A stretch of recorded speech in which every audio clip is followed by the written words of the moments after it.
The Zarathian war cruiser hung over New Delhi like a vulture, its crystalline hull refracting the afternoon sun into 1,000 dancing rainbows. Beautiful, Bella thought grimly for something that had just vaporized half the city. They're hailing us again, Kenneth said from his position at the communications array. His fingers danced across the holographic interface, pulling up the translation matrix. Same message. Surrender or face complete annihilation.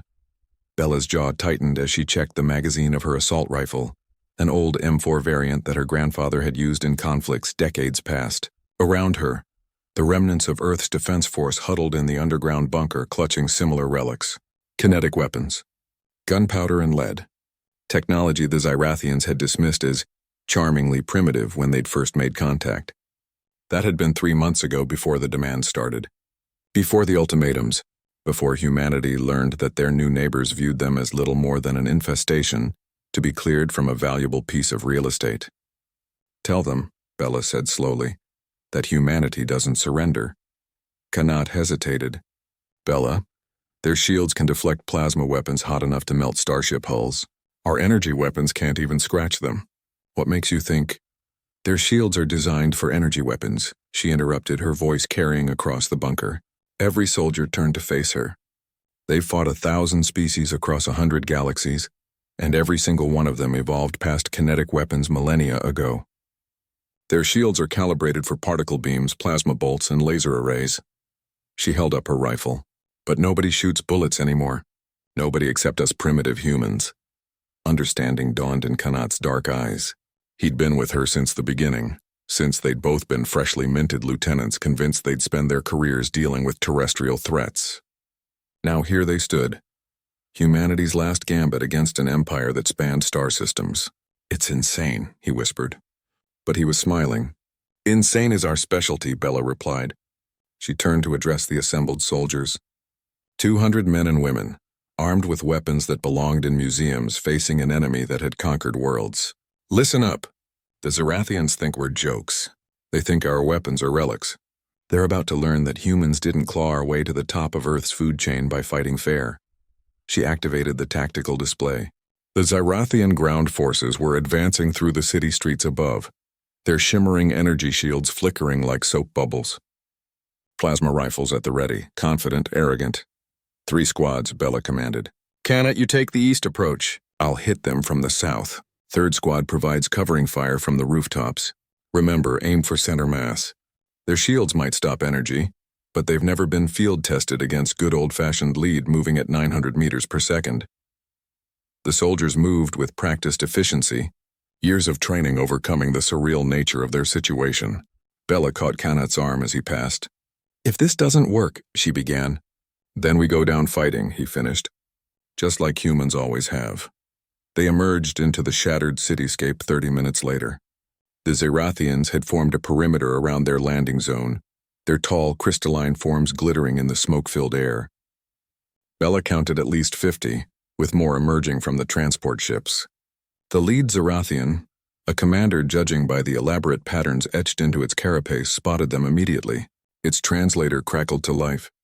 Primitives, it said, the word dripping with contempt. You dare face us with your Stone Age weapons? We have eradicated civilizations that could crack planets. Your chemical propellants and metal projectiles are... Bella opened fire. The sound was deafening in the ruined street. The M4 kicked against her shoulder as she squeezed the trigger, sending a 3-round burst directly at the commander's chest. For a fraction of a second, the Zarathian's energy shield flared, cycling through its protocols, searching for the energy signature it was programmed to deflect. It found nothing.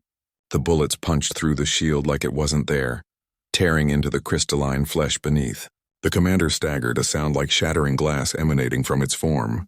Now! Bella roared. The street erupted in gunfire. 200 rifles opened up simultaneously, the staccato rhythm of automatic weapons creating a symphony of destruction. The Zarathians' shields flickered uselessly as kinetic rounds. Dumb bullets propelled by ancient chemistry ripped through their defenses. They tried to adapt. Bella watched as some of them attempted to recalibrate their shields, their technology scrambling to account for this unexpected threat. But shields designed to deflect energy had no answer for solid mass traveling at supersonic speeds. Physics didn't care how advanced your civilization was. Kanet's squad hit them from the flank, catching a cluster of Zyrathian soldiers in a devastating crossfire. Crystalline bodies shattered under the onslaught. Some tried to return fire with their plasma weapons, but human soldiers had been fighting with cover and concealment for centuries.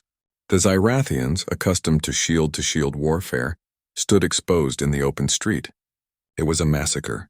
10 minutes later, the street was silent except for the settling dust and the ringing in Bella's ears.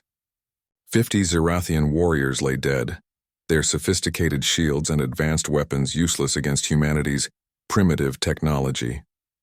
Kanet appeared at her side, his rifle still smoking. "The cruiser is pulling back," he reported, pointing skyward. "They're retreating." Bella watched the massive warship rise through the atmosphere, its engines flaring.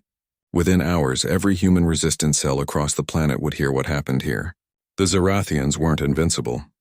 Their shields had a weakness, and humanity had built an entire civilization on exploiting weaknesses. "Send a message to the fleet," Bella ordered, finally allowing herself a smile. Tell them that humanity has a counter to Zyrathian shielding.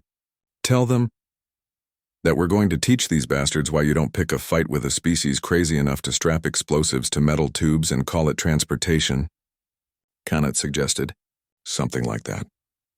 As the sun set over the battered city, Bella checked her ammunition and prepared for the next wave. The Zyrathians would return, probably with adapted defenses. But that was fine. Humans had been adapting for millennia. And they were very, very good at it.